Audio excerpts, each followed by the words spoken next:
Welcome back to another video. My name is Derek, and today I'm going to be taking a look at this iPhone 13. It does work, however, it has a big issue. When I go to plug it in, nothing happens. The only way to get it to charge is wirelessly. See, I can take my phone, plug it in, and it charges. This one, plug it in, and nothing happens. Now I can take my TriStar tester here. I got a new battery, and that's why it's still kind of apart.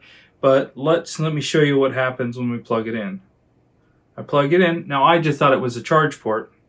It does say device connected, so I'm going to do it does have an exclamation point, which is interesting, and a red light, but we'll hit quick test, and it's going to test the charge port, which is what I thought it was when I first heard there was an issue, and it says it's okay. Let's see what happens when it runs through the actual test of the charging circuit, TriStar Hydra circuit. Getting a red light at the top of the TriStar tester. It's hanging up on 35%, which is not really where you'd see it hang up if it was a good TriStar or good charging circuit. Now it's moving on through the 40%, 56, 63, and it's hanging there. It tends to hang there a little bit regardless, but by this point it would have already gone off of it, and it hasn't yet. So let's see how long it takes to move off of the 63%, 70%, 77, 84, 91. Okay, so we're probably going to get a warning. Yep. Let's say okay. It says it's failed. Let's look at more. And what it's failed on is 2 of the 7 rails that it tests. It just says it's failed. The story behind this is that it fell in some water and they thought it was done. Stopped working. They went to basically get a new device, tried plugging in, nothing happened, but they tried to charge it on an external charger on the back, and boom, it came back to life, and that's how they've been using it. But it's inconvenient because of all of the things that the port is for: extracting data, using headphones, charging, etc. So let's dive into this phone and see what it's going to need.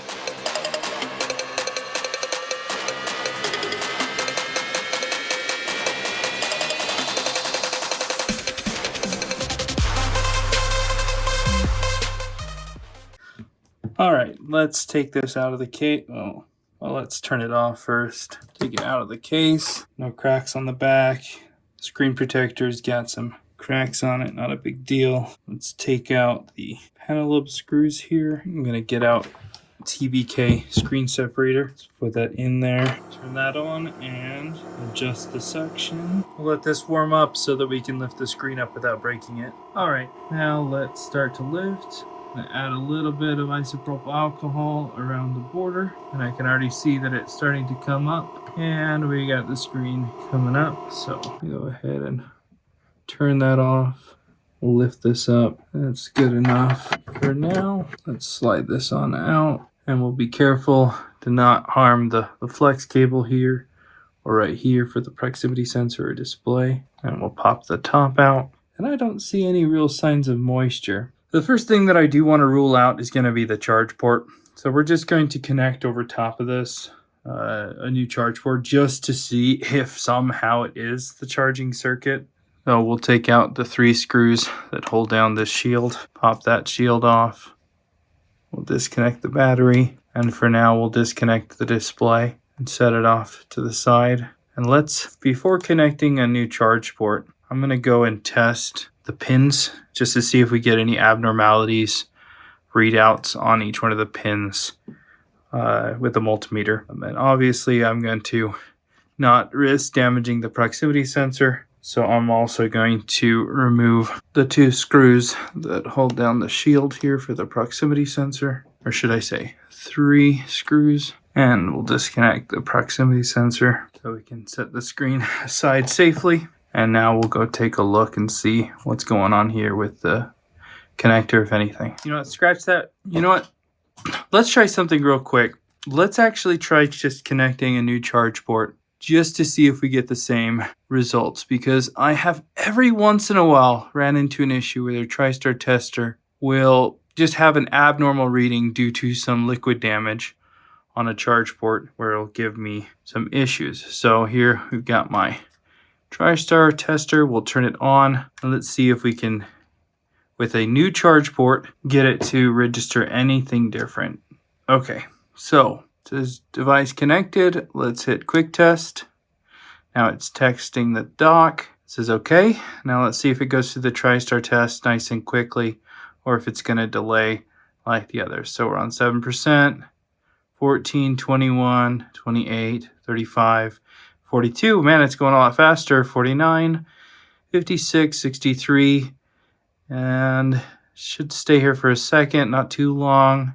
There's 70, 77. It might just be a charge port, and we get a pass. All right, so there is, no real need for me to go further if that works. Let's just plug in a screen and see what happens when we plug in a charger to the port as it's connected like this. All right, so I'm going to connect up the proximity sensor. All right, we've got the proximity sensor connected. We'll connect up the display. It's a little awkward with the charge port in the way, but that's fine. And then we'll connect up the battery. Make sure that the charge port is still connected. Looks good. Let's get out our cable and we'll plug it in. See what happens. Let's plug it into the one that's actually connected. All right, let's see what happens. We got an Apple logo. That means it's at least registering that the lightning is connected to the charge port. And there's a bright apple. And look at that. It shows that we're charging. It's at, what is that, 62? Okay. What I always like to do is flip around the cable. Let's see if I disconnected the charge port. It's going to be impossible for me to connect it. Give me a second. Let's turn this guy off. Give it a second to power down. Disconnect the battery. Disconnect the display. Let's reconnect this charge port. Now we'll carefully connect up the display again. On second thought, let's just go ahead and disassemble this. Given that it passed, I'm going to call it and say that it's just a charge port that's needed. The only times I've ever had an issue with TriStar is with the finicky ones with water damage. If water's gotten into the port, it's occasionally given me errors and issues. So we're just going to do that. Now, the awkward thing with these models is, of course, the 5G antenna with the battery. I'm going to show you how I do it without removing the battery, the motherboard. Even though the charge port flex goes under the logic board, there's still a way to do it without having to worry about that. So let me just show you how I do that real quick. First, I'm going to pop out the SIM tray, and then we'll take out the screws for the charge port, keeping these ones in order. They're not all the same. Using a magnet mat here really helps because then you can guarantee that you don't bump the table and have things roll around. I don't plan on bumping the table, so I'm not going to use one for this, but I highly recommend it. All right, so the Taptic engine is now loose. We just need to disconnect it. So if you fold it up, you'll be able to get access to the connector and pop it loose. And we'll take out this other standoff screw. Now I'm going to pry up this connector. It's got a little bit of double-sided adhesive, and gently pull out the SIM tray. So it's got basically the 4 screws. It's got at least a screw in each corner holding it down. And we'll take out that screw on the board. And now you can see that the board flexes up a little bit. We're not going to go at it crazy with flex, but first we've got to remove everything else down here. So we'll take out the loudspeaker. Now I've already got everything kind of lined up here with the screws. I'm going to start a new section so that I know there's everything kind of that comes before this stuff. So I know that this standoff screw is in the corner here. And I've got this awkward angled screw in the frame back there. And then we've got one on this side as well. It's kind of awkward down inside here. Then this one that holds on to the shield. And the shield has a sticky foam that kind of holds to the top of these microphones. And so we'll pop that one up and off like that. We have 3 standoff screws to deal with now. 1, and then under that, and then 2 on the charge port. And then once those 2 come out, now we have 2 more Phillips that are holding the charge port to the frame. And it's always a good idea to double check before you start to remove things that you've gotten every last screw, because sometimes they hide. And I'm also going to take the time to gently pry off these microphones ahead of time, just to make sure that nothing's connected along with the antennas, just to make sure everything's free floating, the antenna section. So this one, pry up this plastic. We'll pry up the microphone on the plastic piece. As this plastic piece gets transferred, so I'll take my time with the microphone, fold it back, then we'll lift on the plastic. And then you can see we can also lift out this section, Take some isopropyl alcohol, and we're going to flood the underside of the charge port flex here to help loosen up the adhesive. Take a spudger, and we're going to gently get under the flex cable. Now, if you're wondering, it's entirely possible to replace just the charge port on these flexes, and it's a lot cheaper than, well, not a whole lot cheaper, but it's cheaper than this entire flex. Not by much, but if you're counting every last $5, it makes a difference. Okay, so now we'll fold this up and gently pull it around the plastic piece. I like to leave this if I can because of the adhesive that's there. I like to just leave it there, and then gently slide out the charge port. That way I don't have to remove the battery and remove all of the stuff, get the motherboard out. I can just replace this part. All right, now we will fold the charge port over. I had to bend it a little bit in a weird way to get it to connect before. And now we can pull off these little adhesive protectors because it'll be hard to get at them later. Gently lift on the motherboard enough to slide the charge port under. Pull up the plastic piece so we can get under it. And then we can readjust everything so that it all connects properly. For like little details, like for example, that this flex cable goes under the plastic there for the speaker as this slides in to connect. Now we'll take the 2 screws that hold down the charge port to the frame, and we'll screw this nice and tight, snugging up the port against the frame, and we'll do that on both sides. Then we'll put back the 3 standoff screws, and then we'll put back these side screws before the other standoff screws go in because they won't be possible to be put back after. And then we'll put back this screw here, and then we'll pull over the microphones, line them up perfectly, compress them into place. And now we need to carefully salvage the metal shield. What I mean by carefully is I like to try to get the sponge sticker off with it so that it can help compress on the other component. Those right there. There's a little kind of hook that hooks into the side of this frame here. I'm going to make sure I get that right. I should naturally kind of hold on when you get it in the right place. And then we'll put back the 1 screw that was holding it down right here. And then finally this standoff screw here. Now we're going to make sure that the charge port connects properly. There we go. Yep, that's a good connection. And the antenna here. We'll put back the Phillips screw that holds down this section of the motherboard. And then the standoff screw that holds down this section of the board.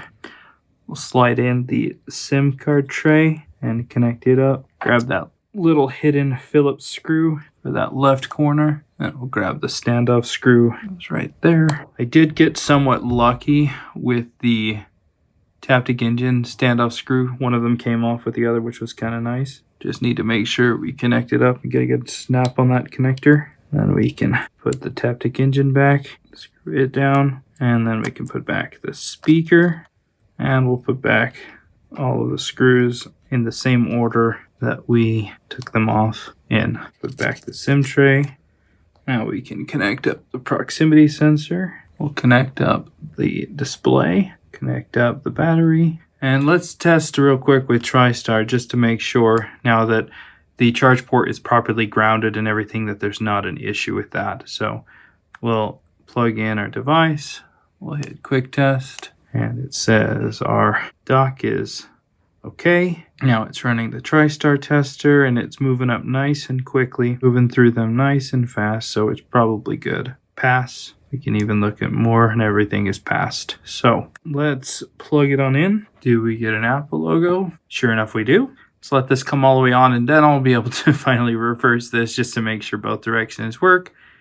And we also want to make sure the percentage goes up on the battery charging symbol. So yes, we are charging, and it says 61, which is right where it should be. And let's see if when we flip this over, we get charging as well. So let's let this sit here for a second. In the meantime, I'm going to carefully install the rest of the bracket and screws, and we'll tighten everything down. I'm so glad that I didn't have to do board work, because I was thinking that what I was going to have to do was get a charging IC, split the boards, replace the charging IC because corrosion had gotten to it from the water damage. So what it appears to be is that the phone got wet, water got into the port, broke one of the circuits, causing the phone to not charge. They luckily were able to get it to come back on with the external charging, which is nice to have that feature on these phones. They have 2 different ways to charge it, but now it's as good as new. Let's see if it's gone up to 62. It's at 62 now, which means it has gone up a percentage. So while we let this charge up and see if I want to see it jump to just 63 just to make sure. But we'll go ahead and put the top of the phone in, top of the screen, I mean, and we'll close up the phone. And then I should be able to put these pentelos back with the charger there. There we go, there's 1, and there's 2, and we are at 63% charging. So luckily that's all it was the charge port. So hopefully that helps. I'm excited to be able to let them know that it's charging again and that they don't have to rely on an external charger to get it working. I will be running through some tests just to make sure the speaker, the microphone, and everything work. Let me put in the passcode real quick. All right, and let's test the speaker real fast. Yep, definitely hear and feel it. Have a few more tests, but that's good enough for me for now for the video's sake.